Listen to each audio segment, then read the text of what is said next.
Dr. Marcelo Brandfiale. Então, agradecemos novamente e vai trazer um pouquinho da reflexão sobre gestão escolar em tempos de pandemia, né, saúde mental e trabalho. Muito obrigada, doutor Marcelo. Passo a palavra. Fabrícia, obrigado. Você me ouve bem? Sim. Tá.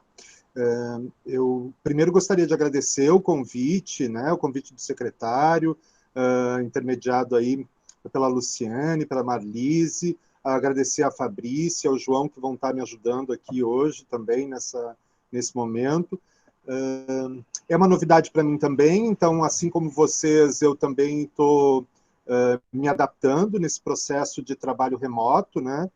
Eu atualmente estou na Secretaria de Saúde atuando em trabalho remoto, fundamentalmente, tanto na parte mais administrativa, gerencial, da Secretaria, do Departamento de Atenção Psicossocial, mas também na realização de teleconsultas. Então, também é uma novidade grande, acho que para mim e para os meus colegas todos de trabalho, a gente não tinha o hábito dentro, nem no campo da gestão, nem no campo da atenção, dessa experiência de trabalho remoto, então é uma coisa nova, o que todos estamos nos adaptando. Peço a ajuda de vocês, se eu tiver, enfim, se alguma coisa não estiver indo da maneira mais adequada, vocês me sinalizem e a gente tenta corrigir, tá? Pensando já nesses agradecimentos e nessa parte inicial, eu vou só explicar um pouquinho. Eu sou médico psiquiatra, sou do interior do Rio Grande do Sul, fiz minha formação em Porto Alegre, na Federal do Rio Grande do Sul, minha especialização no Hospital Universitário de Santa Maria, e tenho uma experiência maior no campo da atenção psicossocial, na clínica psiquiátrica dentro do campo da saúde mental. Essa é a minha experiência maior. Já tive experiências no campo privado também, mas minha maior formação é na área pública, tanto no campo da atenção quanto na gestão. Aqui em Florianópolis eu estou desde 2011 e já tive a oportunidade de trabalhar em diversos serviços de saúde aqui, né? E mais recentemente eu estou uma parte da minha carga horária, a principal parte da minha carga horária está no Departamento de Atenção Psicossocial, na Secretaria Municipal de Saúde, mas realizo também algumas atividades de formação, aí formação mais para adultos, né? Diferente da experiência de vocês, a não ser, claro, a experiência do EJA, meu campo de contato com a educação é mais um campo da educação de profissionais de saúde. Essa é a minha experiência maior junto da educação. E eu fiquei, enfim, interessado pelo convite, gostei do convite, porque eu acho que é um tema que está atravessando todas as áreas de trabalho atualmente. E eu acho que é um momento de troca, de poder refletir junto com vocês, é uma oportunidade de dar andamento para um desejo, para um movimento que a gente vem fazendo dentro da Secretaria de Saúde e da Secretaria Municipal de Educação desde o ano passado, de aproximação intersetorial, né, de trabalhos intersetoriais entre essas duas secretarias. E aí fico muito contente de estar podendo participar aqui com vocês e de discutir esse campo da saúde mental, né, e as relações e aproximações do campo da saúde mental com o campo da educação e com o campo do trabalho. Eu acho que tem esses três vértices que me atravessam nesse momento para poder conversar um pouco com vocês. Eu vou passar um pouco, eu acho que vocês estão vendo, né? Acredito que é a apresentação, eu vou passar um pouco aqui só para... Então, eu organizei aqui de forma, né, a fazer essa apresentação, e a primeira coisa que eu quis trazer, eu gosto sempre, sou uma pessoa que gosta de algumas referências, enfim, e uma das que eu trago é essa aqui do Luiz Fernando Veríssimo, que faz a gente pensar quando ele diz que quando a gente acha que tem todas as respostas, vem a vida e muda todas as perguntas. Acho que essa está muito vivo isso para nós hoje em dia, né? Para todos nós, como pessoas, como trabalhadores, enfim, como profissionais, nos campos que a gente atua, a necessidade dessa adaptação, dessa mudança, dessa incorporação de novas rotinas na nossa vida, que vão desde rotinas com o cuidado com a gente mesmo, enfim, a questão de proteção, da lavagem das mãos, a questão do cuidado para não ficar tocando no rosto, nos olhos, no nariz, na boca, evitando ou diminuindo a chance, enfim, de contaminação com um vírus que é essencialmente respiratório, né? O cuidado com essa saída, então, nos espaços públicos, de ter algum tipo de proteção respiratória, então, o uso das máscaras. Então, tudo isso tem gerado para todos os campos uma adaptação. No campo da saúde, isso é muito verdadeiro, porque, enfim, talvez, como é um problema que atinge muito fortemente a saúde, sem dúvida, para os profissionais de saúde é um desafio enorme, e a gente tem visto o sofrimento das equipes, é isso que eu queria também aproveitar e compartilhar um pouco com vocês. Eu imagino o quanto está sendo sofrido para vocês também esse processo, mas imagino que são aspectos diferentes, né, que se sobrepõem. A ideia de, por exemplo, a gente ter que trocar vários equipamentos de proteção individual ao longo do dia, essa questão da troca das máscaras, todo o cuidado com a contaminação, toda a triagem respiratória que é feita atualmente em qualquer unidade de saúde, antes do atendimento ou antes da entrada da pessoa na própria unidade de saúde, existe agora uma triagem respiratória para já poder identificar potenciais pessoas que tenham uma chance maior de estarem contaminadas com o vírus. Enfim, tudo isso, todas essas mudanças trazem uma grande inquietação e muitas vezes trazem sofrimento também, porque modificam de uma forma muito importante a rotina de trabalho. E aí essa possibilidade de adaptação, que recursos a gente vai utilizar para poder enfrentar esses novos desafios e essas mudanças, eu acho que é o que me motiva mais a estar aqui podendo conversar com vocês, trocando com vocês. Eu quis trazer, enfim, como eu disse para vocês, eu não tenho uma aproximação muito grande com o campo da educação, especialmente na educação infantil, enfim, na educação das primeiras séries. Meu contato mais é na formação de profissionais de saúde ao longo do tempo. E aí eu quis procurar um pouco de mais informações a respeito do que está acontecendo, enfim. Então, além de conversar com algumas pessoas que estão na rede de educação, de ter visto o material que o pessoal da própria Secretaria Municipal de Educação me mandou, eu também quis, eu não sei se todos estão familiarizados com esse documento, com essa pesquisa, mas essa aqui é uma pesquisa que foi realizada pelo Instituto Penin, só que, na verdade, é uma pesquisa que está em andamento, que busca se apropriar, ou conhecer, ou ter acesso aos sentimentos e à percepção dos professores brasileiros nos diferentes estágios do coronavírus. O que eu peguei para hoje, para a gente poder conversar, é o estágio intermediário da pesquisa. Eles já apresentaram, no final de março, o resultado das primeiras semanas ali, após a suspensão das aulas presenciais. Então, eles já têm um resultado anterior, ali no final de março. Esse agora foi publicado bem agora no finalzinho de maio, e aí o que eles estão chamando de estágio intermediário, que é entre 2 a 6 semanas após a suspensão das aulas presenciais. É claro que a gente está mais avançado no tempo, mas é o tempo também da coleta dos dados e da análise dos dados para que esses dados possam ser apresentados. Está acontecendo o terceiro momento agora da pesquisa, e aí vai ter uma nova edição de questionários e de perguntas no momento da retomada das atividades, né? Da retomada das atividades, que eu quero dizer, retomada das aulas presenciais, né? A ideia é também perceber como é que isso está impactando na realidade dos professores. Tudo bem até aqui? Vocês me ouvem? Sim, tudo bem. Sim, tudo tranquilo.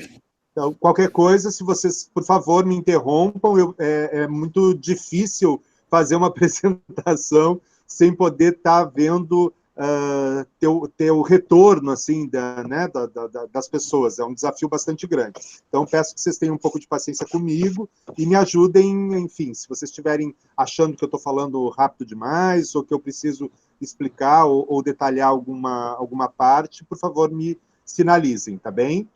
Eu agradeço você. Voltando, então, para a apresentação, os primeiros resultados, então, que aparecem, e aí eu queria colocar um pouco para vocês o perfil dessa amostra. Eu não sei se vocês já tiveram acesso a essa pesquisa, eu peço desculpas se vocês já viram, já analisaram esses resultados, mas eu gostaria de discutir algumas coisas que me chamaram bastante atenção. Então, o perfil da amostra, essa é uma pesquisa que foi feita via internet, né? Então, com esses mecanismos hoje do tipo SurveyMonkey ou então Google Form, que é enviado para as pessoas por e-mail, né? E o perfil da amostra foram 7.773 pessoas respondentes, né? De todas que receberam, essas 7.000 foram as que responderam o questionário. Dessas pessoas, dessa amostra, então, 18% das pessoas que responderam, né, desses 7.000, são da região sul do país. 22% das pessoas que responderam, dos professores que responderam, atuam na educação infantil, 37% nos anos iniciais e 9% atuam na educação de jovens e adultos. 45% das pessoas que responderam atuam na rede municipal de ensino, né? A pesquisa foi feita tanto na rede municipal, estadual, quanto na rede privada.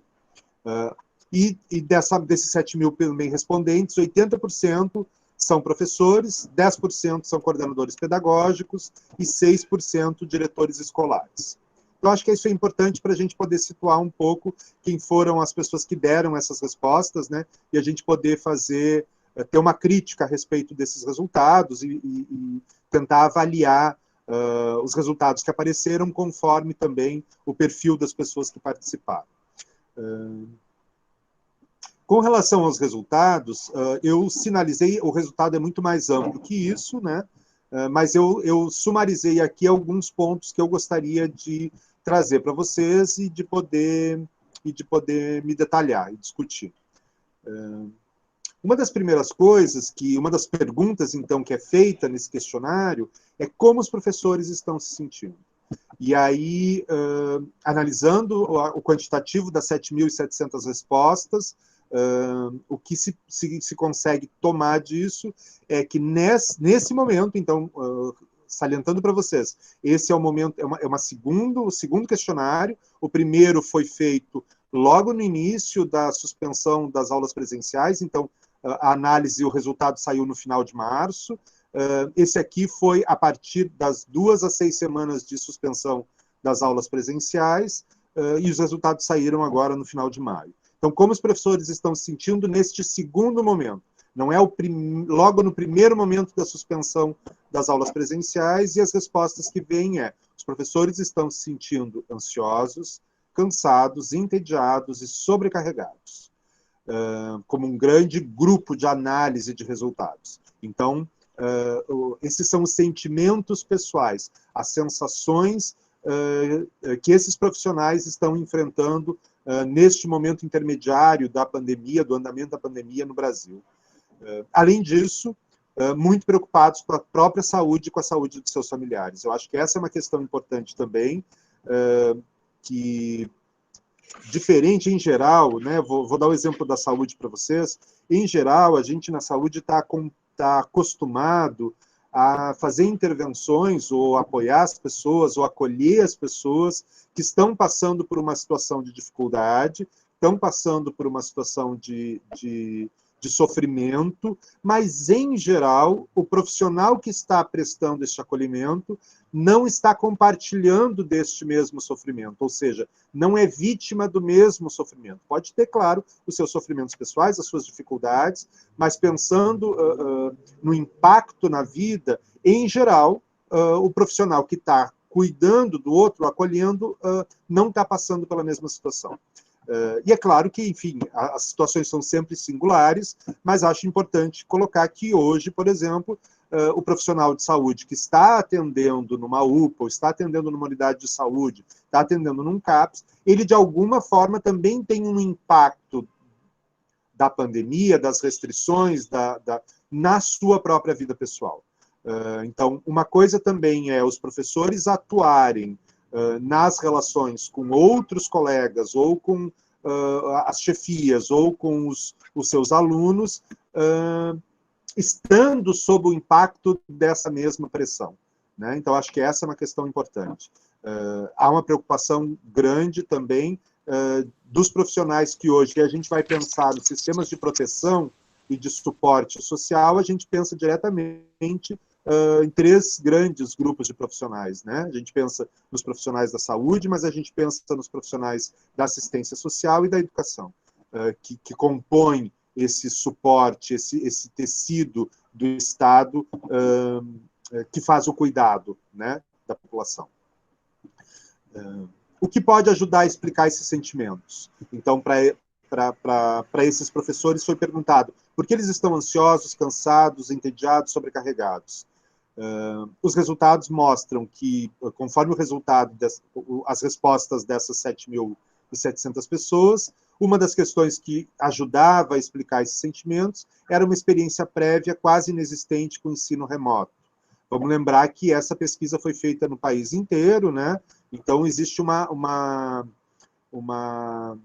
grande diferença de como os recursos tecnológicos se inserem na rotina de trabalho dos profissionais. Então, o Brasil é um país continental, existem diferenças também com relação à rede pública e à rede privada, seja na questão da infraestrutura disponível para os profissionais atuarem, seja também no próprio acesso dos alunos a esses recursos tecnológicos, né? Então, só estou querendo colocar que a gente tem que ter uma série de ressalvas quando a gente está pegando aqui resultados brutos da análise desses 7.000 respondentes, né? Então, foi o que ficou mais marcante. A baixa oferta de suporte emocional e treinamento pelas redes, acho que essa é uma questão importante também. A gente tem visto uma grande dificuldade dos serviços, e aí eu vou me focar nos serviços públicos, né, porque é onde eu tenho a minha maior experiência, uma grande dificuldade dos serviços públicos conseguirem se organizar para dar suporte emocional para os seus próprios trabalhadores. A gente vem de uma discussão agora recente, muito recentemente, assim, então depois de bastante tempo já do andamento da pandemia, o Ministério da Saúde lançou uma plataforma online de suporte psicológico, psiquiátrico, por exemplo, para os profissionais de saúde que atuam nas redes de saúde, né? Mas a gente entende também que há uma necessidade importante de pensarmos em que suporte nós podemos pensar do ponto de vista institucional para os trabalhadores de outros campos, né? E aí eu vou voltar a assinalar a questão da importância da assistência social e da educação. Como é que a gente consegue pensar em suportes emocionais também para os colegas que atuam nessas redes? Uma outra questão que poderia ajudar a explicar esses sentimentos é uma infraestrutura de trabalho limitada ou uma necessidade de compartilhamento da infraestrutura de trabalho, né? A terceira pergunta que eu quis ressaltar aqui é como é que eles estão lidando, então, como é que os professores, diretores ou coordenadores pedagógicos estão lidando com o contexto atual. As principais respostas foram mudando e incorporando novas atividades nas rotinas, então essa questão da adaptação é uma questão fundamental, e fundamentalmente buscando manter contato com os estudantes. Eu acho que essa é uma questão que também perpassa muito a preocupação atual dos professores, coordenadores pedagógicos, diretores de unidades escolares, numa situação que ainda é muito indefinida. A gente não tem uma clareza de até quando nós vamos precisar manter, por exemplo, essas medidas de distanciamento. A gente entende que estamos no Brasil num momento onde os dados de contaminação, de novos casos e de mortes continuam aumentando.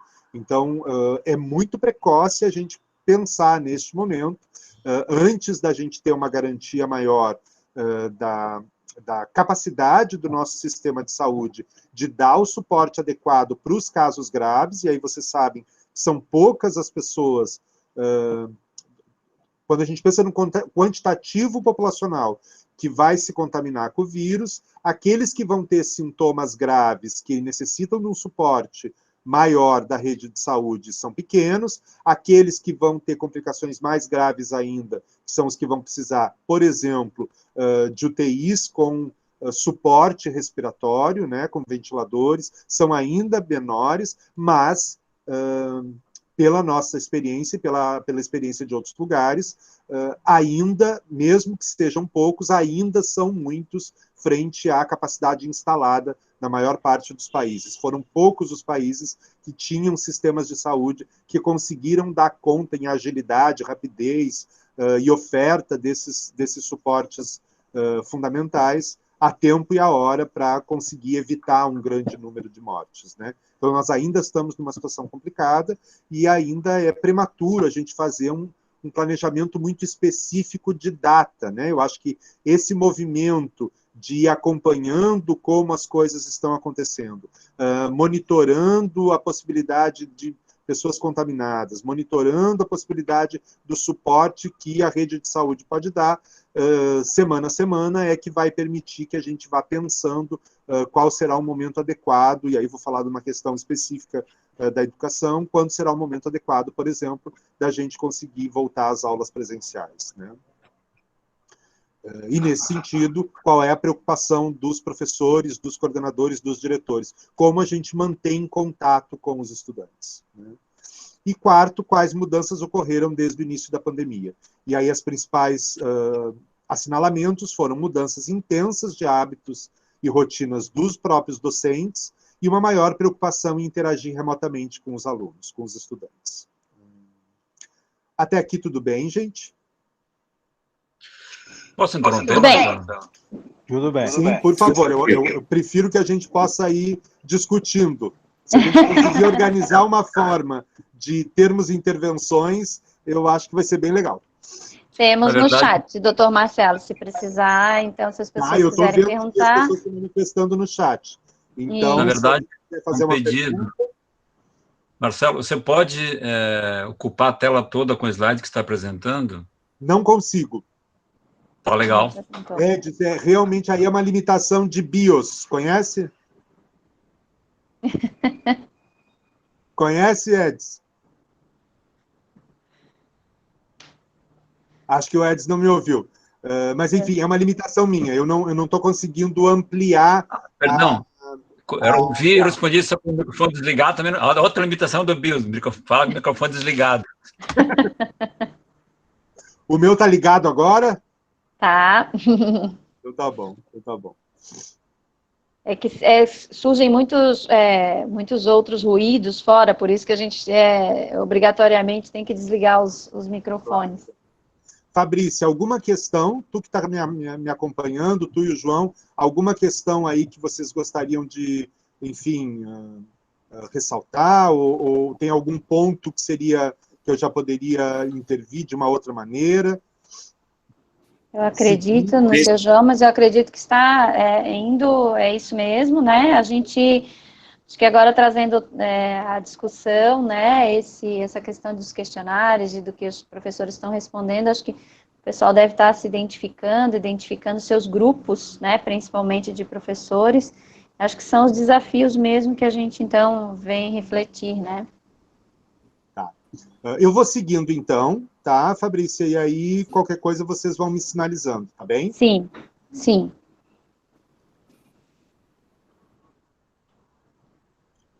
Vou passar o próximo slide. Bom, essa foi o objetivo foi mais provocar vocês com a pesquisa, né? E tentar entender de vocês aí, talvez, se não agora, num momento mais para frente da apresentação, depois de eu terminar a apresentação, a gente poder abrir para algumas dúvidas, debate, trocas. Então, foi mais para provocar vocês e para poder me ajudar a pensar também a realidade que vocês estão enfrentando, né, de uma maneira mais clara. E aí eu queria trazer algumas coisas importantes, porque como sinalizou na pesquisa ali, que uma vou voltar aqui só para... Como os professores estão se sentindo, né, ansiosos, cansados, entediados e sobrecarregados, e preocupados com a própria saúde dos seus familiares, eu quis trazer algumas questões importantes aí de saúde mental que se aplicam não só aos professores, mas a nós todos, como pessoas, como seres humanos, que estamos enfrentando uma ameaça importante, uma ameaça que não é localizada no nosso território, que não é só no Brasil, que é no mundo inteiro, e como é que isso vem impactando, e aí o que a Organização Mundial de Saúde, a Organização Pan-Americana de Saúde, e várias instituições e escritórios que trabalham com situações de pandemia, com situações de catástrofe, enfim, no mundo inteiro, tem de experiência, né? Médicos Sem Fronteiras, enfim, tem uma série de equipamentos e instituições ao longo do mundo que já tiveram a experiência de enfrentar epidemias. Não uma pandemia com essa dimensão, que atinge o mundo em todo com essa mesma força, né?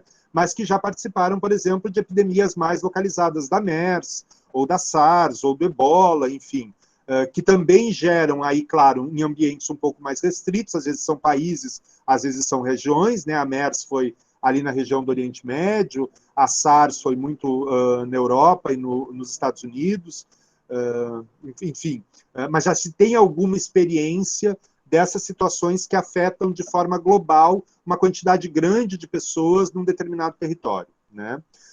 E aí acho que tem algumas coisas importantes para a gente poder refletir nisso. Acho que a primeira coisa que eu gostaria de trazer para vocês é que sofrimento psíquico não é doença.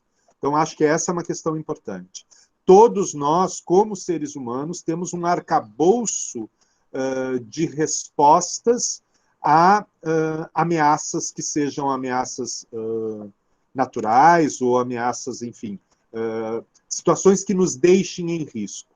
E nós costumamos, enfim, como seres humanos, responder de uma maneira razoavelmente previsível a isso. E o que a Organização Mundial de Saúde, a Organização Pan-Americana de Saúde, no Brasil, uma das instituições mais respeitadas e que tem feito um trabalho fantástico com relação a organizar dados e a pensar possibilidades de cuidado da população, é a Fiocruz, e a Fiocruz Brasília tem sido muito proeminente nisso. Inclusive, se vocês tiverem interesse, procurem a Fiocruz Brasília, e eles têm uma série de cartilhas e de orientações para populações específicas de como enfrentar as questões relacionadas à própria pandemia e mesmo as questões relacionadas à saúde mental geradas tanto pela pandemia quanto pelas próprias medidas de isolamento social que são recomendadas como uma forma de mitigar essa disseminação do vírus, né? Então, o sofrimento psíquico não é doença, eu acho que isso é uma coisa importante da gente focar. A vivência de situações incertas, elas vão produzir, então, ansiedade, medo, perturbações comportamentais, o que é perfeitamente esperado. Então, acho que essa é uma questão importante. Nós estamos reagindo com ansiedade, com medo, com preocupação, com alteração do sono, com alteração do apetite, com aumento da irritabilidade, como uma resposta normal, como uma resposta natural ao grau de ameaça que a gente vem sentindo. Os sinais que são mais comumente encontrados e que estão dentro dessa normalidade vão ser irritabilidade, insônia ou sonolência, e aí tem as características muito particulares do ser humano, né? Tem uma coisa da singularidade do ser humano. Algumas pessoas vão reagir a essa ameaça com muita sonolência. Outras pessoas, como se fosse uma forma até de fugir dessa dificuldade ou desse problema. Outras vão começar a não conseguir dormir e ficar remoendo os problemas e as preocupações. Da mesma forma, o apetite pode ser alterado, tanto para redução do apetite, como para fome exagerada. Eu sempre reclamo que, infelizmente, para mim, sempre vem fome exagerada. Não chega para mim essa preocupação que tira o apetite. Estou esperando ainda, estou de brincadeira, gente. Mas, assim, geralmente para mim o que vem é mais fome, vontade compulsiva de comer. A falta de apetite não chega. Uma baixa concentração, uma dificuldade de manter o foco, desânimo ou um sentimento de aceleração, de inquietude, de querer fazer todas as coisas ao mesmo tempo, de não conseguir parar, de estar ligado, como se estivesse ligado no 220, a gente brinca, né? Uma fraqueza ou baixa energia, dificuldade para relaxar, dores no corpo, acho que isso é uma coisa muito importante. Quem já me ouviu falar em algum momento, eu acho que algumas das pessoas que estão aí eu reconheço, que a gente já teve contato em outros momentos na Secretaria de Educação, enfim, nas atividades que a gente vem desenvolvendo juntos, sabe da importância que eu dou para a gente compreender as questões subjetivas como não dissociadas do corpo.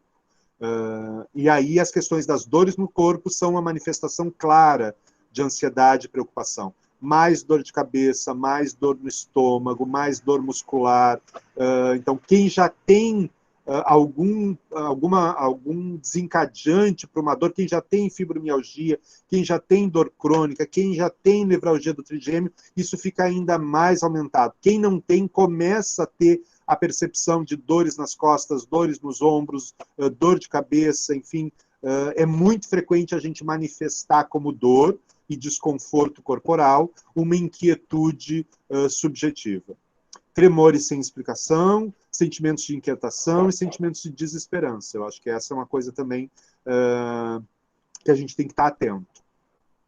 A maioria, e aí é importante que vocês tenham claro isso, a maioria das pessoas vão se recuperar de uma experiência que pode ser chamada de traumática, e isso é considerado, a gente vem considerando isso. A própria China já produziu uma série de artigos colocando os impactos sobre a saúde mental da população após a experiência, durante e após a experiência do Covid, né? Então, acho que a gente vai ter que também estar atento para nós mesmos, para os nossos colegas de trabalho, para os alunos, enfim, porque eles vão poder estar apresentando essas reações. Mas entender que essas reações são transitórias e que a maior parte de nós vai passar por isso sem apresentar sintomas psicopatológicos persistentes. Ou seja, isso não vai se transformar numa ansiedade crônica, isso não vai se transformar numa depressão crônica, isso não vai se transformar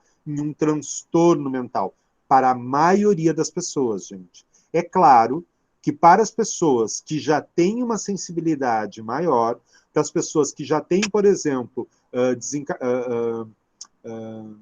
vamos pensar, para alguns quadros como ansiedade, como pânico, como fobias, já existem componentes hereditários, familiares para isso. Então, se você já vem de uma história familiar importante para quadros ansiosos ou depressivos, e você enfrenta uma situação dessas, você tem, óbvio, mais chance de desencadear um quadro crônico, um quadro que vai se estabelecer e vai continuar. Mas isso não é a maioria das pessoas. Eu vou passar o próximo aqui. Ainda dentro da lógica, né, insistindo na lógica de sofrimento psíquico não é doença, toda pessoa vai ter forças e habilidades para lidar com os desafios da vida. Então é isso, nós temos os nossos recursos para lidar com os problemas, nós temos os nossos recursos construídos ao longo da vida para enfrentar as dificuldades. E vão ter situações que causam grande estresse e angústia, mas que ao serem expressas em palavras escritas ou faladas, há uma sensação de alívio. Eu acho que isso é uma coisa bem importante, eu vou fazer até o ajuste aqui, faladas com ela. Essa é a grande experiência, se a gente pudesse pensar, do final do século XIX, início do século XX, com o conhecimento da psicanálise, que nos ajudou a compreender que quando a gente expressa o nosso mal-estar, quando a gente fala, quando a gente escreve, quando a gente, ou mesmo expressa isso do ponto de vista artístico, na pintura, na dança, enfim, na comédia, quando a gente expressa o nosso desconforto subjetivo, a tendência é que esse desconforto subjetivo diminua. Então, falar sobre o que lhe incomoda melhora o incômodo, diminui o incômodo, né? E essa é a base de grande parte das terapias expressivas, seja pela fala, como a própria psicanálise, as psicoterapias, né, mas também o próprio uso de recursos artísticos pela arte, como a arte-terapia. A arte-terapia também é uma forma de expressão dessa subjetividade através de um recurso artístico. Acho que é importante a gente pensar de fazer o exercício para identificar as estratégias que já foram usadas no passado para enfrentar situações difíceis e que poderiam ser úteis também agora. Então é isso, a gente já passou por dificuldades, né? Estamos falando, todos aqui somos adultos, já passamos por problemas da vida, já passamos por sofrimentos, por perdas, por preocupações. Como a gente fez para lidar com isso em outros momentos? É importante porque cada um também tem uma maneira. Não existe uma única forma de enfrentar os problemas. Não existe uma única saída para as dificuldades. Cada pessoa vai construindo um repertório de defesas e de mecanismos que vão ajudar a enfrentar os problemas. Revisitar o que já foi feito na sua própria experiência para lidar com problemas do passado pode ajudar a encontrar alguma saída ou alguma solução para as dificuldades atuais. Uma coisa importante, aí eu acho que aí a instituição tem um papel importante nisso também, que é de incentivar a construção de redes de apoio entre colegas, as pessoas buscando essa rede de apoio com a sua família e com a sua comunidade, mas a instituição ajudando em processos de rede de apoio e de trocas entre os colegas de trabalho. Acho que é isso também a gente poder pensar. Quando a gente consegue discutir as dúvidas, quando a gente consegue ter um campo, e aí é importante dos cuidados que a gente tem que ter, do respeito, da consideração, da privacidade, do sigilo, né, que uma rede dessas exige. No momento que a gente está abrindo a possibilidade de troca, e em momentos de sofrimento, a gente precisa ser muito cuidadoso com os nossos colegas, com as pessoas com as quais a gente compartilha o trabalho. Claro que isso é verdade para a família, claro que é verdade também para a comunidade, mas aqui pensando em situações práticas de troca de experiências para lidar com as dificuldades do trabalho, é muito importante que a gente consiga fazer esse exercício de tentar reduzir nosso nível de crítica, o nosso nível de intolerância com o outro, e aí entra um pouco ou bastante de uma das palavras que estavam ali na chamada, né, que é a questão da empatia. Eu acho que mais que nunca, situações de sofrimento devem nos ajudar a que a gente desenvolva, que a gente exercite o mecanismo da empatia, que, a grosso modo, é conseguir pensar para além das suas próprias realidades, da realidade da gente mesmo, e tentar entender como é a realidade do outro e por que o outro, às vezes, reage de uma maneira muito diferente da nossa. Eu acho que esse é um exercício importante em qualquer campo, no campo das relações pessoais, no campo das relações conjugais, isso é fundamental, no campo da família, mas certamente no campo das relações de trabalho, o desenvolvimento de exercícios de empatia fazem com que a gente consiga ser menos crítico, menos intolerante com as dificuldades dos outros, né? Enfim, vou falar para vocês da nossa realidade da saúde. Para algumas pessoas foi muito difícil fazer a adaptação, por exemplo, para o modelo de teleconsulta. A teleconsulta é uma atividade clínica remota, onde um profissional de saúde faz um atendimento, realiza um atendimento através de uma interface virtual, né? Que pode ser um bom e velho telefone, né? Uma consulta no telefone, mas hoje os aplicativos já nos permitem fazer chamadas de vídeo também. E aí, logo no início do momento do isolamento social, nós pensamos nas possibilidades de iniciar esse trabalho de teleconsulta dentro da rede municipal de saúde. Isso foi puxado pela atenção primária, pelos médicos e enfermeiros de família, mas também o campo da saúde mental, nos CAPs, e os profissionais psiquiatras e psicólogos que atuam nos NASFs tiveram acesso a equipamentos, né, a smartphones, com aplicativos que permitissem fazer isso e fazer esse atendimento. Para algumas pessoas, isso foi uma adaptação muito fácil. Em poucos dias, a gente, claro, organizou toda notas técnicas que organizassem e que regulamentassem isso. É claro que houve também a manifestação do Ministério da Saúde incentivando isso, mas a gente tem uma regulamentação própria aqui do município agora, orientando como isso deve ser feito, né? E guias que orientam os profissionais a questões práticas de como deve ser um atendimento remoto, né? Para algumas pessoas, nos primeiros dias, isso já se resolveu, elas já conseguiram se organizar, já conseguiram marcar atendimentos, ver os pacientes, enfim.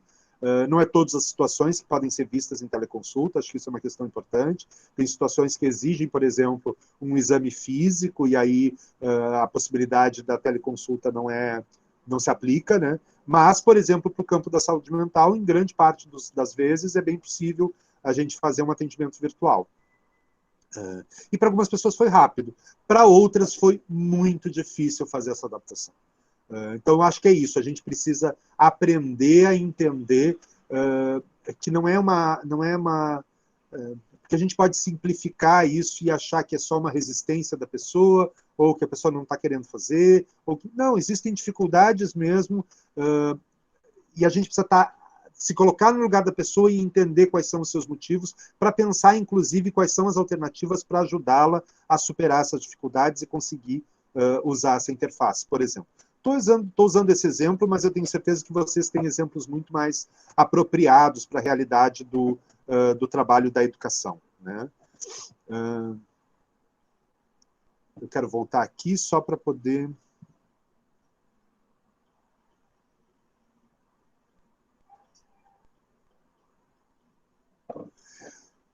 E aqui, voltando, então, para algumas questões, algumas pessoas já me ouviram falar sobre isso, eu tive a oportunidade, tive um convite para poder fazer uma live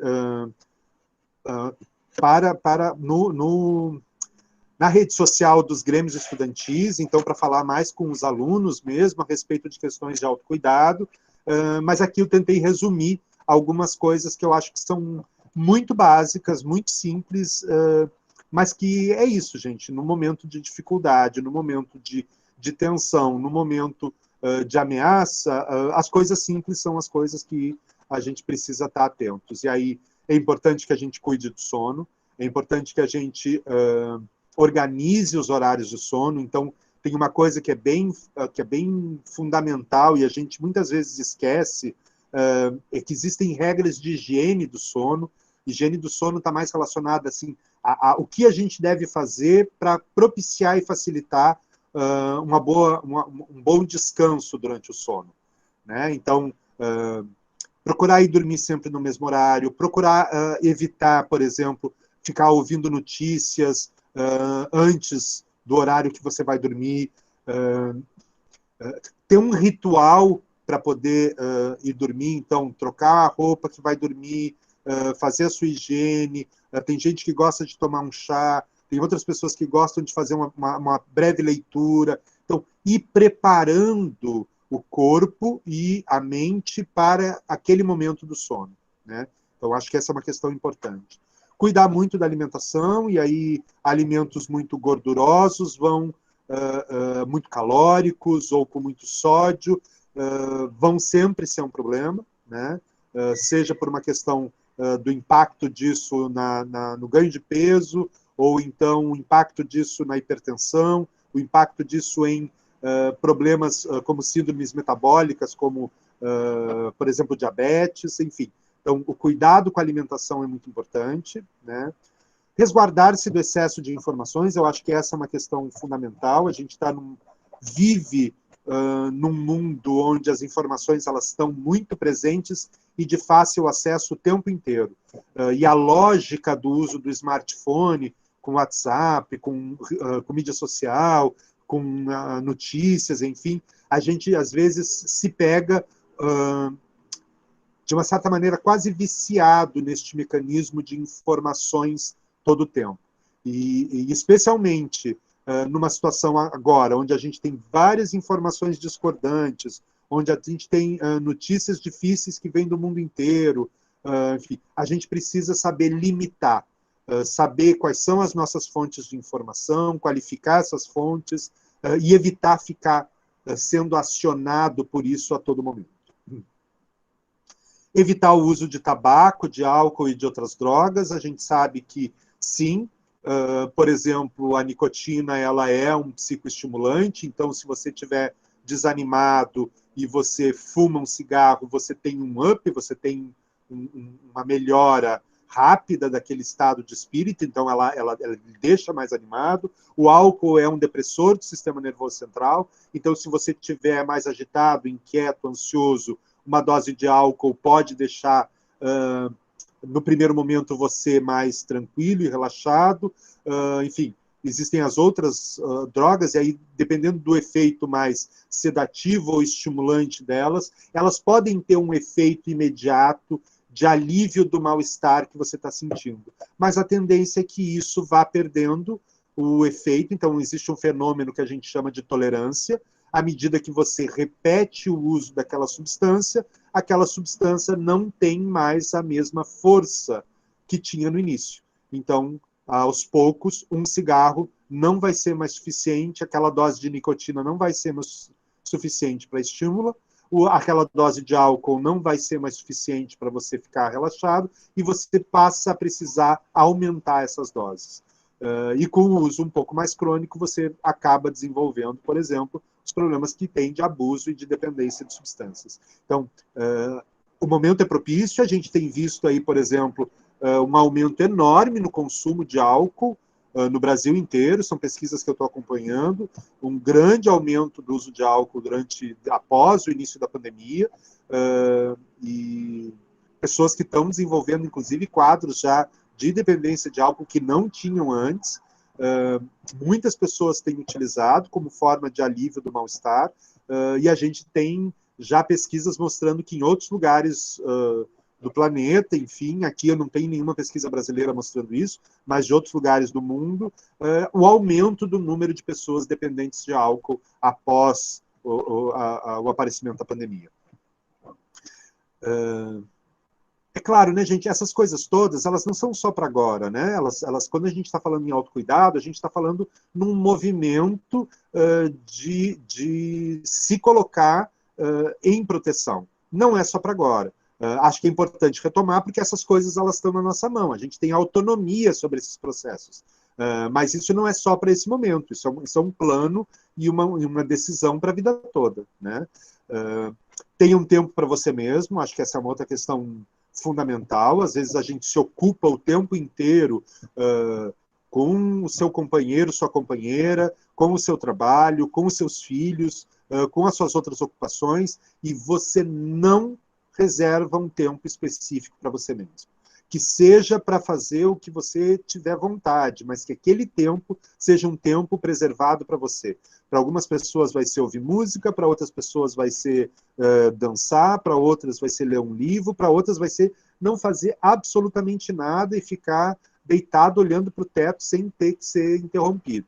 Então, é óbvio que isso é difícil na rotina de vida de todos nós. É óbvio que isso não vem fácil, que a gente vai precisar se esforçar para garantir isso. Mas esse momento para você mesmo, que a gente pode, enfim, se a gente usar uma lógica mais da medicina hinduísta, dos Vedas, eles vão falar no momento do silêncio, da reflexão, da introspecção, mas isso está presente em qualquer tipo de orientação de cuidado com a saúde, né? Estratégias para administração do estresse, como relaxamento, exercício físico, sessão de alongamento, meditação, e agora com a restrição, enfim, com mais isolamento social, com os cuidados que a gente tem que ter, muitas pessoas têm aproveitado e procurado esse tipo de estímulo, de orientação, por meio remoto. Então, enfim, eu tenho sido um frequentador de aulas de yoga, de atividade física pelo YouTube, aulas de meditação e de alongamento, e eu acho que isso é uma coisa que a gente também, enfim, estou falando desse exemplo agora por causa do isolamento especificamente, mas poder ter espaço para incluir na sua vida manejo do estresse é fundamental. Não tem como viver sem estresse. Não existe uma pessoa hoje no planeta que consiga dizer que vive sem estresse. Todos nós vivemos sob estresse. Faz parte da sociedade que nós organizamos para viver. A questão é como é que a gente administra esse estresse. E aí a gente vai precisar ter o que a gente chama de válvulas de escape. E sim, atividades de relaxamento, exercício físico regular, alongamento, meditação, são coisas que, razoavelmente num curto espaço de tempo, se você reservar 40, 50 minutos do seu dia para isso, com o tempo, isso tem um efeito bastante significativo na sua vida. Estabelecer redes de apoio entre colegas, eu estou voltando aqui a isso, com a família e com a comunidade, com o uso de ferramentas digitais, então isso também, hoje a gente tem essa facilidade, né? Não é a realidade, por exemplo, lá do início do século XX, 1918, com a gripe espanhola. Hoje a gente tem ferramentas digitais que nos permitem manter o contato, a interação de uma forma virtual. Sobretudo, não se cobrar tanto, e eu acho que isso é uma questão importante para os professores. Eu vejo alguns professores com uma preocupação grande com relação ao conteúdo pedagógico, às matérias, ou que está se... enfim, não que eu desconsidere isso, mas eu acho que a gente tem hoje uma questão mais importante, que é a manutenção dos vínculos. Eu acho que se hoje tem um desafio enorme para a escola e para a educação, é como é que a escola consegue manter seus vínculos com a comunidade e com os seus alunos de uma outra forma, né? E eu acho que aí é muito importante também a questão das ferramentas digitais, mas eu acho que tem esse cuidado de não se cobrar demais. É difícil para todos, é novidade para todos, estamos todos aprendendo, acho que sim, temos que ter metas, temos que ter objetivos, mas a gente tem que ter uma clareza da realidade e que não dá para fazer todas as mudanças que a gente sempre sonhou fazer nesse momento, né? E, fundamentalmente, aí voltando para questões mais de saúde mental, esteja atento para os sinais de alerta. E aí, o que eu quero dizer com sinais de alerta, gente? Vocês já viram, todos nós estamos sujeitos a essa série de manifestações que são reações consideradas normais. Quanto que a gente deixa de considerar normal? Normal é um conceito bem complicado dentro da saúde, né? Tem várias pessoas que vão dizer que não existe o conceito de normalidade na saúde, porque a normalidade ela vai depender muito de cada pessoa. Mas existem algumas coisas que a gente pode entender como sinais de alerta de que esta reação esperada e habitual está saindo fora dos limites e vai precisar mais do que só orientações de autocuidado. Vai precisar, talvez, de um profissional de saúde que lhe avalie, lhe oriente e que avalie junto com você o que você está sentindo. E aí, dentre essas orientações, esses sinais de alerta, é fundamental considerar quando você vai precisar de ajuda, é quando esses desconfortos, as dores, as alterações do sono, a alteração do apetite, a irritabilidade, o choro fácil, forem persistentes, ou seja, se você está enfrentando isso já há 2 semanas ou mais, ininterruptamente, ou quando elas implicarem em incapacidade ou prejuízo significativo para suas atividades atuais. E aí, quando eu estou falando de atividade habitual, é o normal. Seu trabalho de casa, seu cuidado com os filhos, seu trabalho fora de casa, enfim, quando a sua rotina não consegue mais ser mantida, você não consegue mais manter a sua rotina. Aí é sinal de que isso é mais do que simplesmente uma reação esperada, e talvez você precise procurar um profissional de saúde para receber orientações mais específicas, né? A gente pode voltar a isso talvez mais adiante, eu posso explicar um pouco mais para vocês no final como é que o serviço de saúde está tentando se organizar para poder dar suporte à população nesse momento. Para além das questões, né, do próprio coronavírus, né? E, bom, e aqui é mais uma questão institucional. Eu queria trazer isso também, porque eu acho que vocês estão nessa discussão, né? Eu tenho acompanhado, e pelas explicações, enfim, que eu recebi da Secretaria de Educação, vocês estão no momento de formação, e aí eu acho importante pensar de como os ambientes e processos de trabalho estão impactados e o que a gente precisa prestar atenção. A gente precisa prestar atenção que as relações entre trabalhadores e instituições são sempre foco de tensão e de conflito, e que, nesse momento, isso vai tender a ser exacerbado. tem como, gente. Existe uma tensão que é inerente entre trabalhador e instituição, faz parte dos processos de organização do trabalho. E essa tensão vai sempre existir. A questão é, claro, como é que a gente maneja isso e ter a clareza de que, nesse momento, todos nós estamos sob a mesma pressão.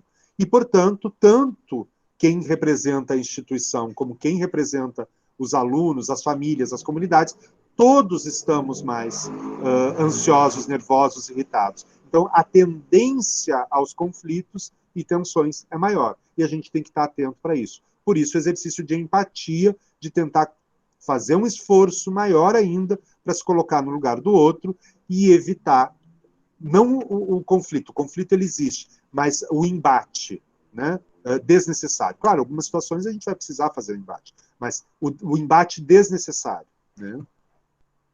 Garantir, principalmente, que todos conheçam os protocolos de biossegurança do trabalho. Então, é isso. Às vezes, isso é muito verdade para a saúde, então, mas também imagino que para a educação, na assistência também é verdade. Quanto mais você domina o processo, quanto mais você tem claro os processos de trabalho, e você sabe quais são os cuidados que você tem que ter pessoalmente para poder lidar com isso, mais fácil você transita nisso, né?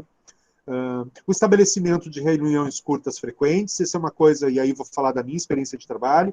A gente tinha, por exemplo, uma reunião mensal com os coordenadores de CAPES, a gente estreitou isso, a gente tornou reuniões menores, mais frequentes, podendo estar conversando com os profissionais, os coordenadores, de uma forma mais próxima nesse momento.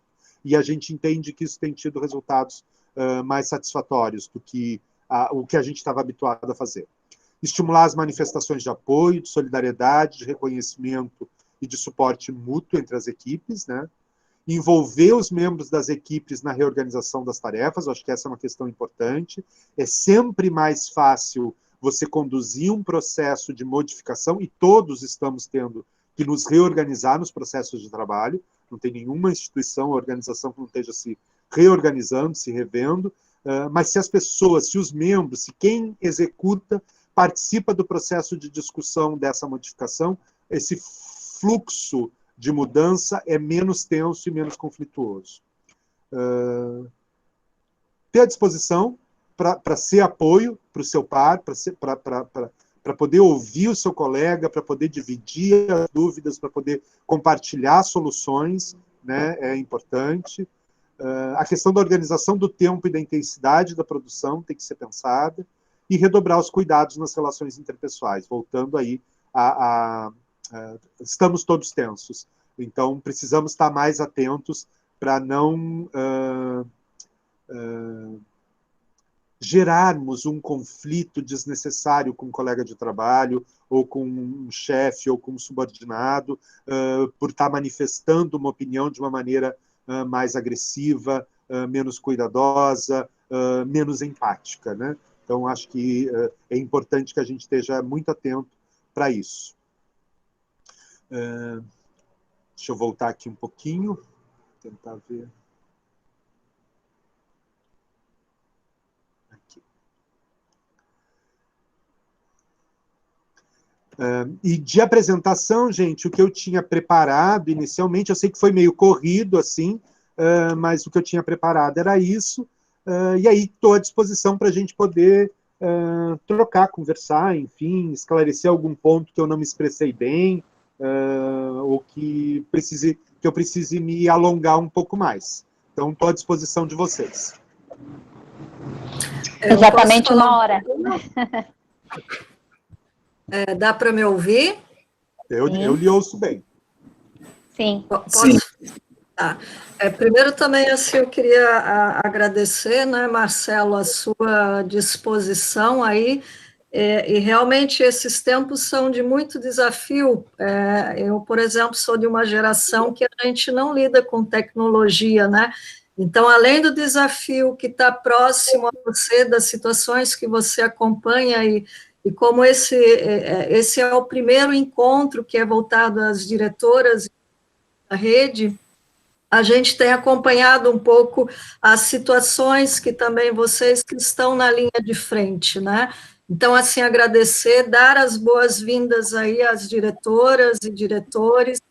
Esse primeiro encontro, ele é fruto daquele questionário que vocês nos responderam, né? Então, na questão 28 tinha algumas expectativas em relação a essa formação e também foi apontado um pouco essas dificuldades, né? Com relação às questões, tem uma questão aqui que eu anotei, que é da Zenaide, que ela coloca o seguinte: a pandemia nos trouxe desafios já colocados aqui no encontro. Ela descortina ainda mais a sociedade doente já propagada por Foucault. No campo educacional não somos neutros, e será que não seria essa a oportunidade de quebrarmos esse paradigma? Essa é uma questão que surgiu aí durante a fala, Marcelo. Marlise, eu fico super animado com o questionamento, acho que é super adequado, né? E sim, eu fico muito preocupado também, se a gente for, e aí vou retomar Foucault, então, né? Já puxaram Foucault, eu acho que a gente vive numa sociedade que traz uma série de dificuldades, e a questão do poder biopolítico hoje, ele está muito exacerbado. Então é isso, né? Nós temos organizações que determinam o que você deve fazer, não deve fazer, como fazer, o controle dos corpos, a locomoção dos corpos, e eu acho que a gente tem que estar muito atento para isso também, para não absorver isso sem crítica, Marlise. Claro, eu procuro, como profissional de saúde, me basear nas orientações eu entendo que são de fontes razoavelmente seguras, né? Organização Mundial de Saúde, Organização Pan-Americana, Fiocruz, mas entendo que a cada movimento desses a gente precisa estar entendendo o que significa e o que está por trás disso. O quanto nós vamos, em função da pandemia, vou trazer então Foucault de uma forma mais objetiva, o quanto em função da pandemia nós estamos liberando para o Estado, para os governos e para as instituições dados pessoais. Essa é uma questão importantíssima. Como esses dados vão ser usados, de que maneira vão ser usados. Então, vários softwares de reconhecimento das pessoas, de acompanhamento das pessoas, para entender, ok, entendo que isso tem um papel para a redução da contaminação, para a gente poder ter um cuidado maior, e entender se, por exemplo, que alguém entrou no ônibus com um problema da Covid, é identificado, você consegue identificar outras pessoas e já testar, mas a gente tem que entender os limites que as instituições e os governos têm que ter com relação a esses dados que nós compartilhamos. Eu acho que essa é uma questão bem importante para ser discutida nesse sentido, né?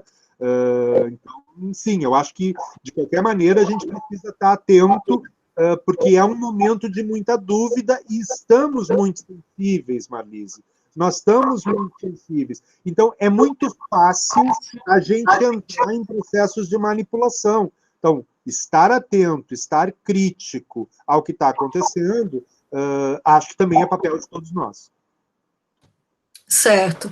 Até assim, só para mostrar um pouco, essa semana, eu ouvi na Rádio CBN que a própria IBM, né, cancelou aí alguns contratos em vista justamente desse monitoramento ligado diretamente ao monitoramento das manifestações da sociedade civil, né? Então, quando a Zenaide traz a questão da neutralidade, a gente também não pode estar olhando só de um lado. É necessário o monitoramento de algumas situações nesse momento, mas tem o outro lado também, né? Eu tenho uma questão aqui, Fabrícia, só me ajuda. A Silvânia, ela está pedindo se pode fazer a pergunta dela ou se ela deve escrever. Tranquilo, quem quiser perguntar pode abrir o microfone, bem tranquilo. Boa tarde, então. Eu sou a Silviana, eu sou coordenadora de EJA, da EJA Centro 3. Na verdade, não é nenhum questionamento. Eu gostaria de realmente agradecer esse momento, porque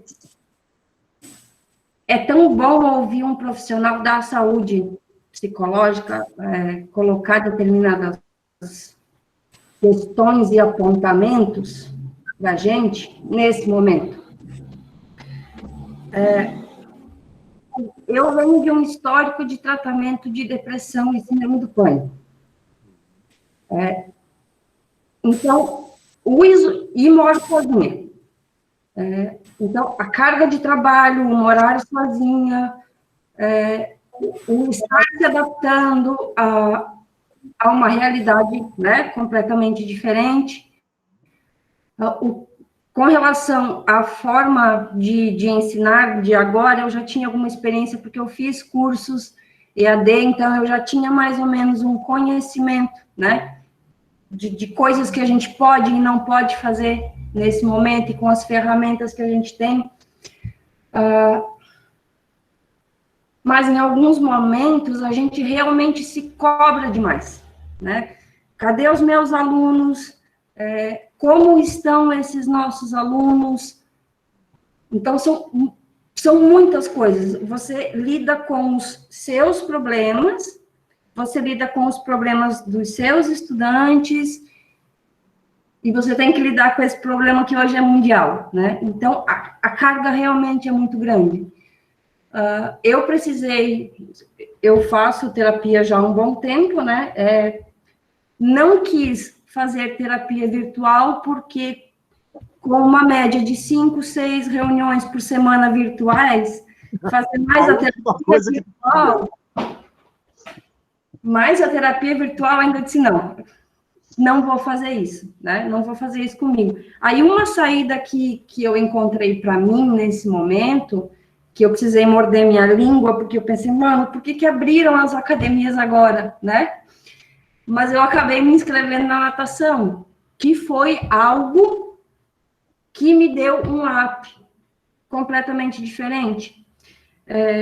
Outra coisa, você também se desligar do celular, se desligar do computador, isso é extremamente importante. Por mais que te procurem tarde da noite, né?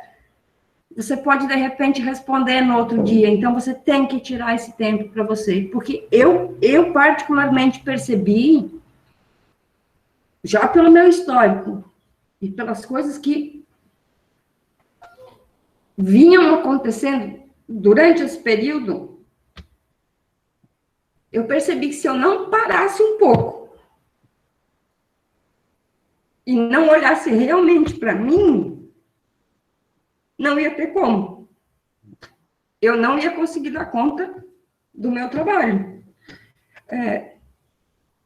Então, eu acho, assim, extremamente importante e relevante para a gente estar ouvindo tudo isso que você está falando, Marcelo.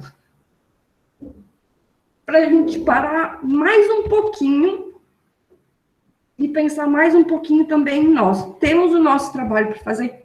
Temos. Mas se não estivermos saudáveis, nós não conseguiremos fazer. É difícil encontrar um ponto de equilíbrio, principalmente agora, mas é extremamente importante. Então, eu realmente agradeço por todas as suas falas e por esse momento aqui. Obrigada. Imagina, Silviana, eu que te agradeço e agradeço a tua generosidade e a tua capacidade de poder te expressar e colocar essas questões que são muito pessoais, mas eu acho que é isso, sabe, Silviana? Também exige coragem da gente colocar as nossas fragilidades. Eu acho que a gente conseguir se expor de uma forma frágil exige muita força. Então, parabéns também. Poder se ver frágil é poder encontrar forças para poder, não digo resolver, mas poder equacionar essas situações na vida da gente. Então... E outra coisa muito importante, Marcelo, na EJA nós temos 2 reuniões semanais de professores, isso já é nosso, né, em pandemia ou sem pandemia, e esse momento com o grupo ele é maravilhoso, né? E temos também as reuniões de coordenadores. Então, muitas vezes a gente diz que essas reuniões são catárticas, que é também ali um momento de terapia em grupo, né? Que é o que, em alguns momentos, te dá aquela levantada para você seguir, porque você vê que tem muitas pessoas que também estão enfrentando esses mesmos problemas que você, e essa rede de apoio, ela é fundamental, ela é fundamental. Sim. Acho que uma coisa bem interessante, Silvana, desculpa, eu queria só insistir, porque eu acho que você está trazendo temas que, para mim, são muito caros, assim, que eu tenho muita consideração. Quando você fala na questão das reuniões, eu acho que isso é fundamental. E aí tem um cara que se chama Gastão Wagner, da Unicamp, ele é do campo da saúde, mas ele discute que os encontros de trabalho, que as reuniões de trabalho, precisavam ser encaradas como tendo 3 aspectos principais. Como tendo um aspecto administrativo-gerencial, como tendo um aspecto técnico, de informação técnica, mas também como tendo um aspecto terapêutico. Eu acho que a gente precisa começar a cuidar desses encontros que a gente tem, para que eles sejam, sim, de certa forma, catárticos, mas que eles também sejam um espaço de apoio, de suporte, de respeito, de consideração, de poder se colocar no lugar do outro. E eu não acho que isso é fácil, Silvana. Eu acho que isso é muito difícil de fazer. A gente precisa ser muito honesto com a gente mesmo para a gente conseguir ir para uma reunião e ser franco, sincero, sem diminuir o outro, sem criticar o outro, mas colocar a sua opinião, colocar o que você acha. E eu acho que conseguir organizar isso dessa forma ajuda que esses encontros sejam muito produtivos. Então, concordo contigo.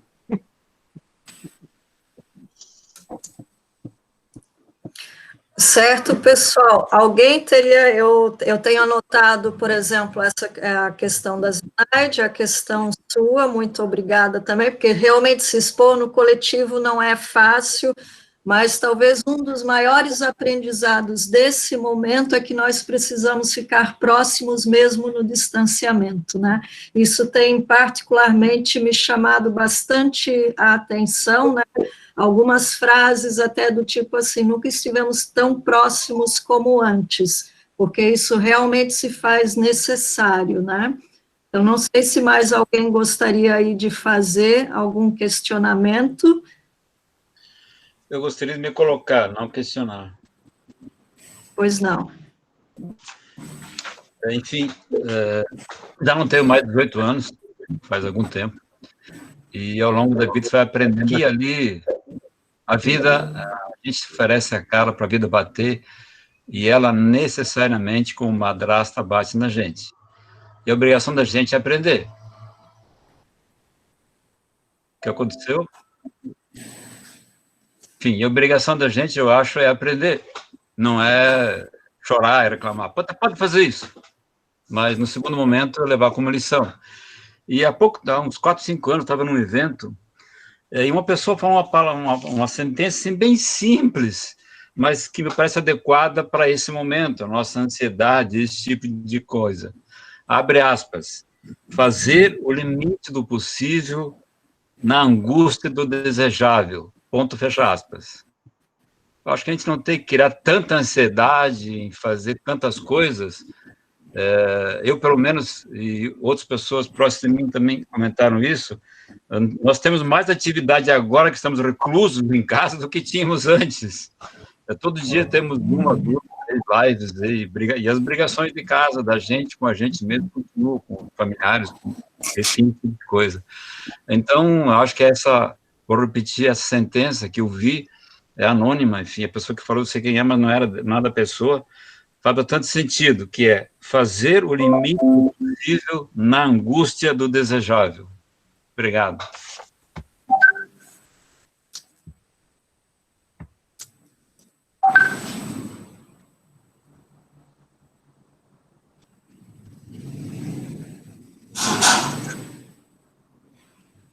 Oi, dá para ouvir? Sim. Ah, tá. Mais alguém gostaria de fazer alguma colocação para esse momento? Aproveitar para presença do Marcelo. Marlise, eu tenho. Boa tarde. Boa tarde, Marcelo. Toninho Chedid, eu também trabalho com educação de jovens e adultos. E, diferentemente da situação das grandes escolas, nós temos coletivos menores. Deixa eu só abrir a câmera, né? Ficar mais educado. Isso. Nós temos a presença de... Abriu, Marlise? Abriu. Então tá. Boa tarde, Marcelo. Agora, pelo menos, podemos nos ver. Então, eu sou Toninho Chedid, eu também trabalho com adultos, né? Com jovens e adultos. E aí a gente tem essa possibilidade de uma discussão mais adulta mesmo, né? Sobre as situações que estamos passando. Inclusive, os nossos estudantes questionam e colocam para nós as suas situações.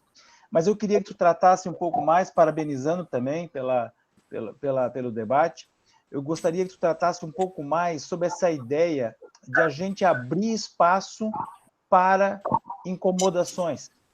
Porque eu tenho um certo receio, Marcelo, como eu dizia, quando se trabalha com grupos pequenos, eu posso te perguntar como tu estás, mas eu tenho que estar preparado para ouvir sobre isso. A minha preocupação é aquela que em grandes grupos tu acaba dizendo como é que vocês estão, eu faço a pergunta, mas não estou preparado para responder, não tenho tempo para a resposta. Até num grande grupo, se todos forem fazer seus comentários, não vai dar mesmo. Então, esses cuidados que nós devemos ter, que quando eu abro esse espaço, eu tenho que estar preparado para que talvez a reunião termine ali.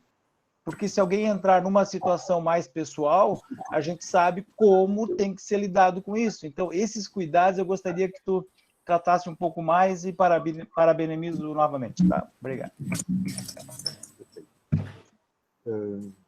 Posso, Marlise? Vamos lá, Marcelo. Eu acho também bem difícil, Antônio, assim, acho que é isso, né? Depende de como a gente organiza os nossos encontros, eu acho que faz uma diferença enorme, é claro, para mim, quando a gente pensa em grupos pequenos e grupos maiores, e como é que a gente vai lidar com isso, mas eu vou te dar um exemplo, talvez, da minha realidade, que fica mais fácil se a gente conseguir extrapolar. Uma das coisas que eu trabalho na prática clínica, agora não consigo fazer, porque a gente não está tendo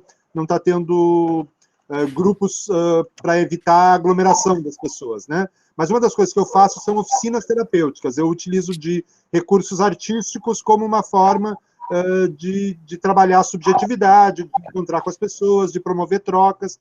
Então, pode ser desenho, pode ser pintura, pode ser, enfim, alguma coisa, algum recurso artístico como uma maneira de lidar para um grupo de pessoas que estão buscando ajuda por sofrimento. Qual é um dos combinados da oficina? A oficina não é um espaço de psicoterapia verbal. Então, não é um lugar onde a gente chega e vai se expor contando intimidades desse grupo.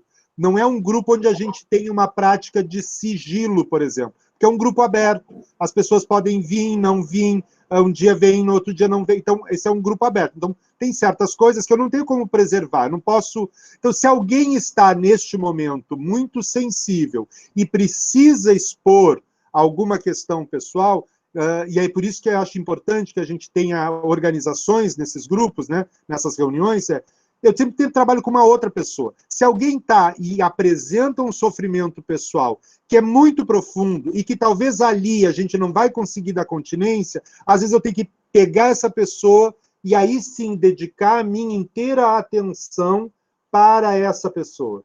Não sei se tu entende o que eu estou querendo dizer assim. Às vezes, realmente, num grupo grande, com muitas pessoas, nem todas se conhecem, ou não há intimidade suficiente para a gente conseguir colocar alguns pontos. Talvez não seja a melhor forma.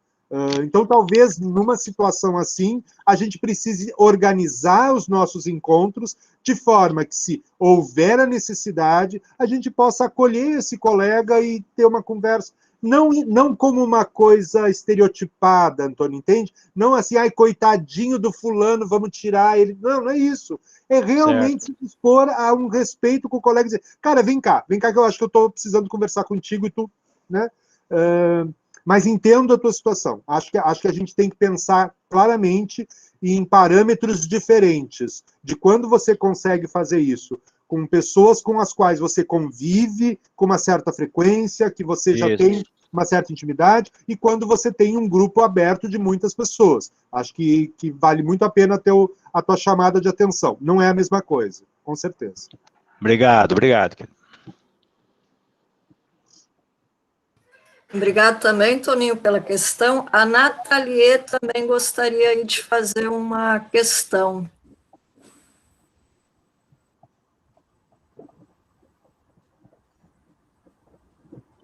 Ela só ia ver se conseguia abrir o microfone, senão pedir para ela escrever. Só um lembrete, nós organizamos para 1h30, em torno de 1h30, provavelmente passaremos um pouquinho, já estamos no tempo, mas vamos fechando. Se estiver confortável, a gente vai tentando as últimas questões, fazer um fechamento, né? Tá bom? Tá certo. Só para aproveitar um pouco, Marcelo, quando a gente encaminhou para ti os dados do questionário lá, você observou o quanto a maioria é formada por mulheres, as diretoras, e como elas são, a maioria, novas nessa experiência, né, nesse papel de gestora. Algumas colegas vêm entrando em contato e pedindo até socorro, no sentido de estou trabalhando demais, eu estou sendo mãe, estou sendo mulher, estou sendo diretora, estou sendo amante do marido, estou sendo dona de casa, e a gente até assim, o que dizer, né? Além desse papel que ela já faz quando está presencial, fora de casa, imagina dentro de casa como não está. E certamente as diretoras lidam com os professores também com isso, né? Como é que elas têm essa força, vou dizer assim, para também sair um pouco do seu papel de mulher, mãe, né, e dona de casa, para ser a diretora, para dar esse amparo. Então, tu trouxeste muita coisa, mas eu gostaria, mas acho que é legal até para encerrar esse momento, falar um pouquinho desse lugar dela, desse cuidado com ela mesma, né, e sem generalizar, porque temos vários diretores também que exercem o papel, né, dono de casa e tantas outras coisas. Então, João, assim, eu vi, sim, a pesquisa que foi mandada, é uma realidade muito similar à realidade da saúde. Também as profissionais de saúde, na sua grande maioria, são mulheres. Se a gente for pensar, agente comunitário de saúde, técnico de enfermagem, enfermeira, médicas, então, a saúde também é um campo hoje de atuação onde as mulheres são muito proeminentes. E eu acho, enfim, não sei se eu posso, se eu tenho como, se eu estou no... Vamos voltar aqui para a ideia de lugar de fala, não sei se eu tenho condições de estar nesse espaço falando sobre isso. Eu me sinto até constrangido. Mas o que eu posso dizer é que, cara, é a hora. Se não for agora na pandemia, para botar ordem nesse macharal e dividir responsabilidade por filho, por casa e por tudo, cara, vai ser quando? Tem que pegar o chicote agora, entendeu? E organizar esse negócio. Cara, nós temos que dividir de uma forma mais razoável essas atribuições. Não é razoável a forma como nós nos organizamos socialmente, com a sobrecarga que nós trazemos às mulheres no campo do trabalho. Não tem justificativa. Então, acho que também, eu penso que a pandemia também, João, vai radicalizar algumas coisas. Né? Eu acho que esse momento vai fazer, porque traz a finitude. Eu queria trazer isso também, só para a gente encerrar. A ideia da pandemia é porque todos nós estamos nos vendo frente à finitude de uma forma muito clara. As mortes estão aí, a doença está aí, o fim da vida está muito claro para todos nós. Nós somos um ser que vive o tempo inteiro tentando disfarçar para si mesmo a possibilidade da morte. E nós vamos nos iludindo com essas coisas que a gente vai se ocupando também ao longo da vida para não pensar nisso. A radicalidade da pandemia é mostrar que está todo mundo num barco, claro, sempre vamos ter diferença, assim, esse negócio de que a pandemia é democrática é uma conversa fiada, não estamos todo mundo no mesmo barco, tem gente que está de iate, tem gente que está segurando um pedacinho de madeira, então não estamos no mesmo barco. Atinge de forma muito mais grave algumas pessoas do que outras, né? Mas, sim, a ideia do fim, a ideia da vulnerabilidade, ela está muito democraticamente instalada. E aí vai levar a gente a repensar coisas. Se eu pudesse pensar numa saída, ou numa saída não, mas numa reflexão importante, nós precisamos repensar muitas coisas. Repensar nossos processos de trabalho, repensar as nossas relações sociais, repensar as nossas relações conjugais. Tem muito casamento que não vai resistir à pandemia, João. É uma coisa que já vem, tem vários países mostrando que essa convivência forçada das pessoas ou estreita relações e azeita coisas, ou produz a incapacidade da convivência. Então, tem muito casal que não vai aguentar essa pandemia. Tem muita mãe e pai com muita dificuldade de se relacionar com a presença constante dos filhos o tempo todo.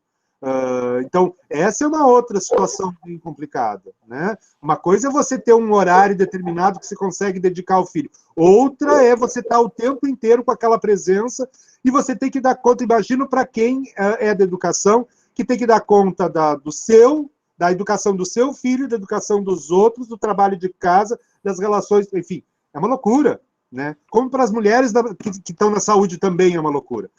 Então, eu acho que sim, precisamos aproveitar esse momento para a gente radicalizar algumas escolhas sociais, políticas, enfim, e vamos distribuir melhor esse negócio. Essa história não pode ficar desse jeito. Tá certo.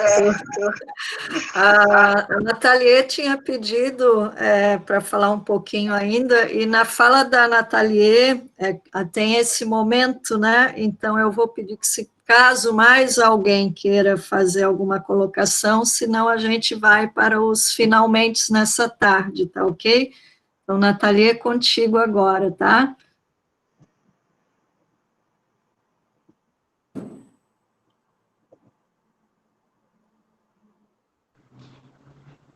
Ela escreveu ali no chat, que eu acredito que ela não está conseguindo,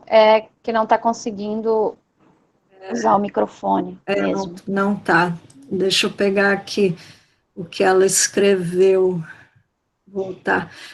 Eu vou ler para vocês, que talvez ela está com dificuldade no microfone. Ela só gostaria de fazer uma fala no sentido de buscarmos contato com os estudantes, saber deles como está esse processo. Eles podem nos ajudar a encontrar um equilíbrio nesse processo. E teve alguém... Dizer que temos produzido materiais, ela ainda, né, com os estudantes, e assuntos que os ajudam a buscar alimentar projetos e sonhos. Precisamos nos ancorar em ações que nos motivem, ver isso mais a longo prazo, inclusive a questão dos grêmios estudantis, toda quinta-feira, 16 horas, pelo Instagram do Grêmio Estudantil da PMF, né, tem sempre um bate-papo aí. E tem uma diretora aqui, que, se eu não me engano, da Lupécio, diz que tem também o contato com os estudantes via internet, né? Seria isso, ela está disponibilizando aqui o Instagram pelo chat. A Lu Volken também gostaria de falar, e a Nathalie está reforçando para que divulguem e façam chegar até eles os estudantes, tá? Então, agora poderia ser a Luciane? Pode ser? Pode ser. Agora, então tá.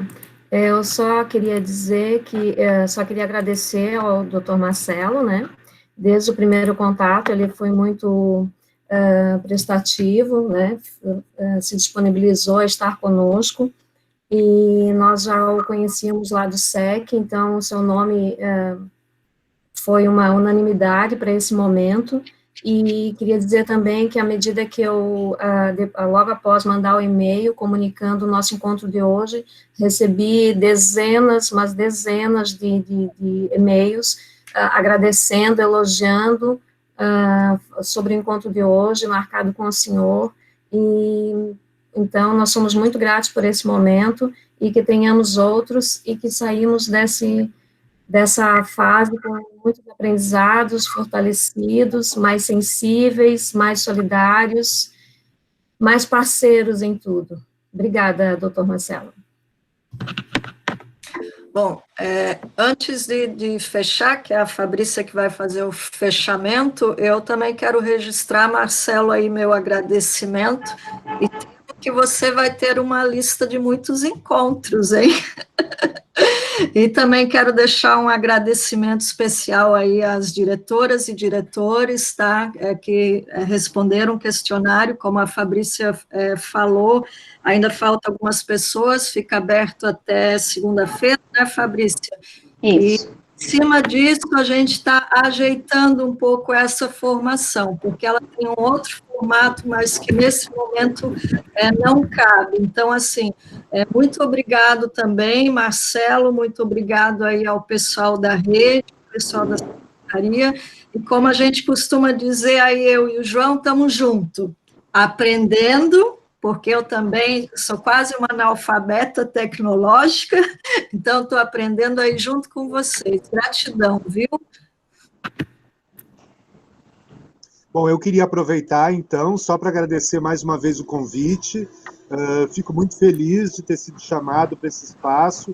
Obrigado aos diretores, aos professores, aos coordenadores que estiveram presentes aí, que se manifestaram, tiveram paciência pela minha inabilidade, enfim, com esses recursos, mas é isso, também estou nesse trabalho, me disponibilizando a aprender e a trocar, e fico muito contente da gente poder estar próximos, Secretaria de Educação, Secretaria de Saúde, e quero muito que a gente possa desenvolver mais e mais projetos juntos.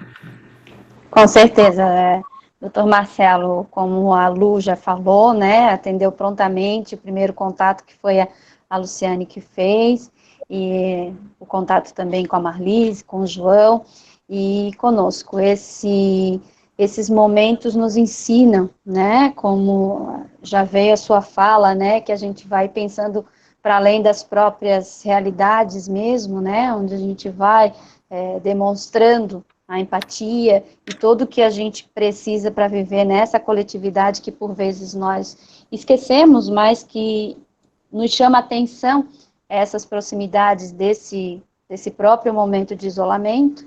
Então, nós só temos a agradecer. Saúde e educação tem que caminhar juntos mesmo, e talvez a cada dia a gente aprenda mais que isso é urgente e necessário. E sabemos também, né, nós todos aqui somos dessa rede, tanto quem está aqui da educação, ou o doutor Marcelo, que é da saúde, e sabemos que apoiar o outro, nós estamos na mesma situação, né? Nós somos servidores que estão atribulados nesse momento, mas que também sabemos das nossas responsabilidades enquanto servidores, com toda essa comunidade, com toda essa sociedade, mas que temos o compromisso conosco também. Então, se nos cuidarmos e olharmos uns para os outros, nós conseguimos formar essas redes, né, de apoio mesmo, para que a gente construa mesmo universos melhores de convivência e que a gente entenda que hoje, né, o espaço é para que a gente tente melhorar as relações mesmo, porque hoje um contra o outro não vai adiantar, né? Nós vimos essa semana, começaram os ônibus e teve um vídeo compartilhado, né, que as pessoas, eu quero ir trabalhar, né, e todos dentro daquele ônibus, e não era essa a situação que poderia.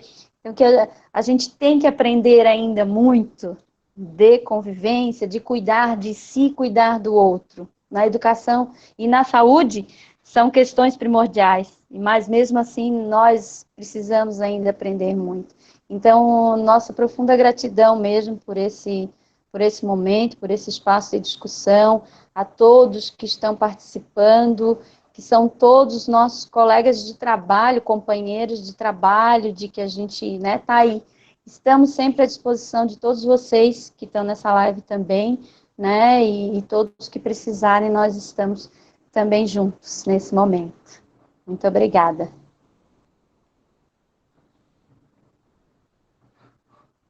Doutor Marcelo, ligue o seu microfone. Isso.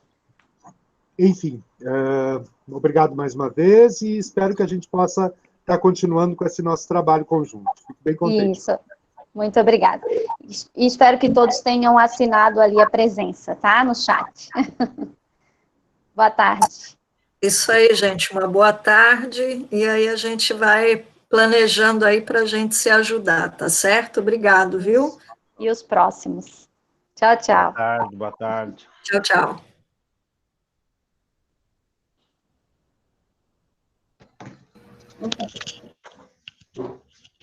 Manu! Hã?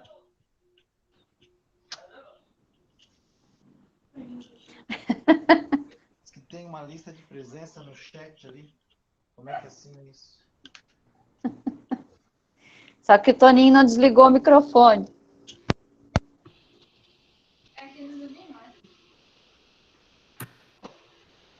Oi, Matheus. Oi, oi. Tô ajudando o pai aqui. Tá com a câmera? Ah, meu Deus. Tá com a câmera. Câmera e microfone. Ah, meu Deus.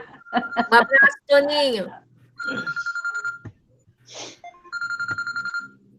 Isso acontece. Sim, bem nessas lives. Voltei. Marcela está presente ainda aí? Acredito que não, Edson. Você sabe, ele falou que é numa cidade do interior do Rio Grande do Sul. Saberia dizer qual cidade? Não sei, eu não acho sei. que no próprio Google, ali, se tu buscares um pouquinho das informações sobre ele, talvez tenha.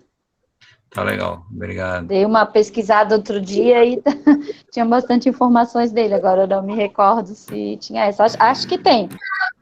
Tá, vou tentar, obrigado.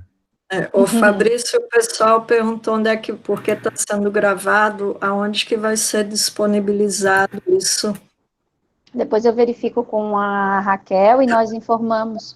Acho que daí tu pode Isso, também ver com ele o material e qualquer Isso, coisa e- a Lu, pela gerência, manda tanto o material como a gravação.